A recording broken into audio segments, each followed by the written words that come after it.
Hi everyone, Storm the Albatross here, and today I will be reading you all Chapter 21 of The Walking Dead Hope, the Walking Dead fanfiction written by Goofy Gomez from this fanfiction website called Wattpad. It is a fanfiction website. I recommend that you check that out. Now, this is apparently a story about Clementine and Louis having a child of their own. Goofy Gomez, thanks a lot for giving us permission to read your story. Keep up the good work. So, are you ready to get reading, everyone? Okay, let's go. The baby's coming. Oh my gosh, the baby? Panic surged through Louis's body when he heard those 3 words, making him shake on the spot. His eyes went wide, staring blankly at Violet. The blonde rolled her eyes and pushed Louis toward the admin building. From inside, Louis could hear faint screams. Is that Clementine? Yeah, turns out childbirth is not such a joyride after all, Violet snapped. They rushed into the building and headed straight for the music room, where another scream echoed. Then pushed the doors open and Louis spotted his wife lying on the floor, a thick blanket beneath her. Her legs were spread out, a blanket covering them all the way down to her feet, and her face was almost completely red. Ruby was kneeling in front of Clem, telling her to breathe in and out, which was probably just stressing the pregnant woman even more. Ted and Willie were on the sidelines, both of them holding bandages and a small blanket too awestruck to move. She laid eyes on Louis, her eyes tinged with fear. When she beckoned him over, he obliged, kneeling beside her and taking her hand. Hey baby, I'm here, don't worry. She's not supposed to be here yet, Louis, she breathed, her voice cracking. It's too soon.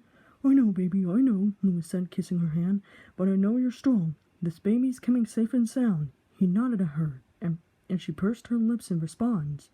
She didn't look too convinced.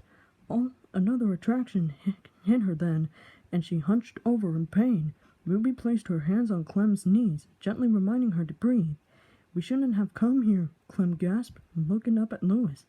We should have listened to Eleanor and stayed put on Richmond. A little late for that, honey, Louis joked, earning a punch from Clementine. Don't joke with a pregnant woman, Louis. AJ was standing by the door, awkwardly shuffling his feet. He stared at Clem as she breathed heavily, squeezing Louis's hand tightly. I'm glad you're okay, AJ, she breathed out. She attempted to smile at her adopted son, but trembled when a surge of pain shot through her spine. It's all right, I'm here, Louis assured her again, nodding. He turned to AJ and smiled. Hey, kiddo, would you bring Clem here some water? The boy nodded vigorously and rushed out of the room, closing the door behind him. Louis watched in horror as Clem heaved ragged breaths, her eyes closed. Ruby kneeled in front of Clem, giving the couple a reassuring smile, lifting the blanket at her feet. She nodded at Clem. We're almost ready to start pushing, she announced, checking her wristwatch. Sorry, that's very hard to pronounce. What are you checking? What are you checking? What are you checking? What time it is? What are you checking? What time it is? Louis asked frantically, his mind racing at 1,000 miles an hour. I'm checking how close together the contractions are, dummy, Louis corrected. Ruby corrected, showing them her watch. I read on a few maternity books that when contractions are 2 minutes apart or less, it's almost go time. All right, Clem said, propping herself up on her elbows and breathing heavily in the process. When should I? She was caught off as another contraction tore through her body. Clem let out an agonizing scream, making Louis shudder. What can I do? What can I even do now? He kept asking himself. He looked around frantically. Just before he could ask Ruby about it, AJ burst through the door with a water bottle and a towel. As I said, this will work, he said, handing Louis the bottle and Ruby the towel. The freckled man took it and uncapped it, gently tipping its content into Clem's mouth, who drank it eagerly. Every few seconds he repeated the process, receiving thankful smiles from Clem in return.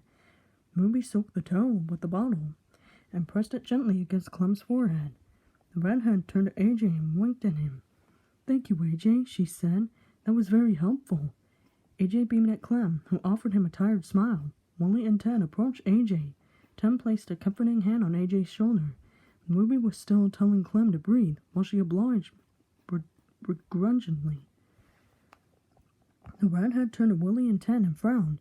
"Anyone who isn't the father or adopted son, please get out of here," she ordered, with a tone that left little room for argument. The two boys rushed out of the room, leaving the foursome alone. Another scream escaped Clementine, making Louis and AJ both frown. Her eyes widened as her hands ran over her swollen body. Louis could clearly see where the baby was kicking, her skin stretching beneath her slender fingers. She grabbed Louis by the collar, pulling him down to her level. Her voice was soft and shaky as she said, "Louis, I'm scared."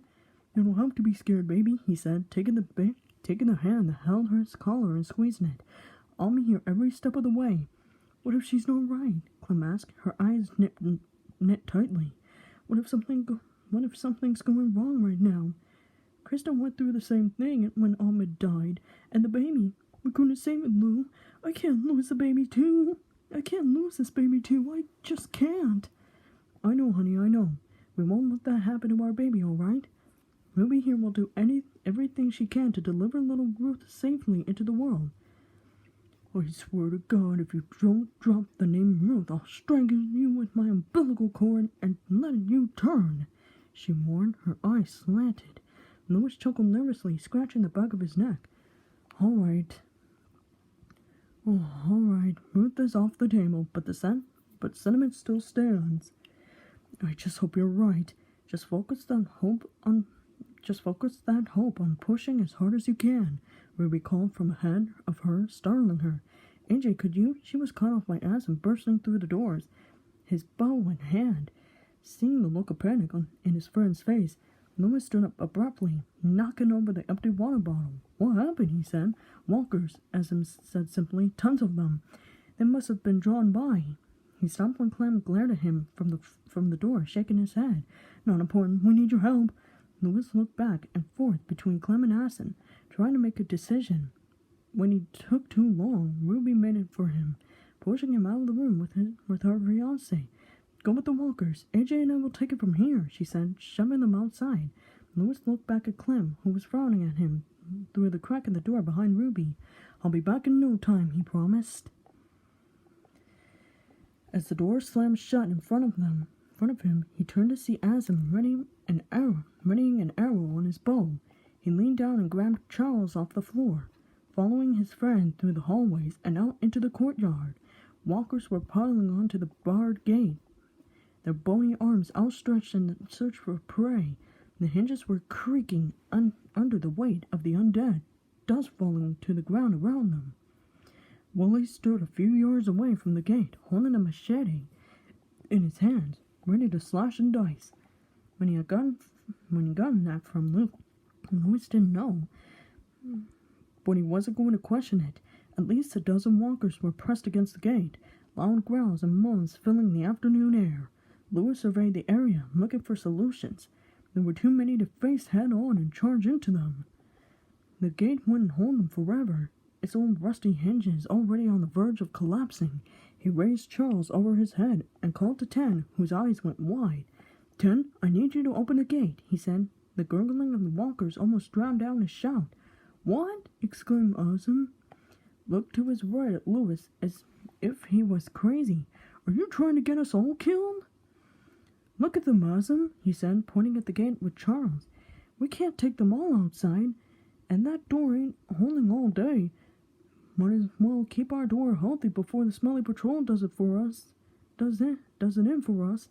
Asm looked back at the walkers with a frown and sighed when he could find no other alternatives. He nodded at Ten, who approached the gate warily and released the latch on the right side, letting it drop to the ground. As the gate creaked open, Ten rushed back to the admin building's door. Louis straightened up as the undead finally got the door open, piling onto each other to reach their live prey. He ordered Asm to take the left side and Willie to take the right. He ordered Asm to take the left side and Willie to take the right. "We'll split them up, make them more manageable." "Are you sure 7-1 is manageable?" Willie called out as one of the walkers got too close to him, and he slashed his weapon, slicing the head in half. He looked down at the bloody blade, chuckling as he used it to perforate another walker's eye. Louis braced himself for the first customer, the male walker with blue overall and very questionable fashion sense. Batter up, sucker, he said, swinging his chair leg widely and hearing the crunch sound the walker's head being ripped from its rightful place. And this is where I will stop for part 1. Stay tuned for part 2 of Storm the Albatross reads Chapter 21 of The Walking Dead Hope.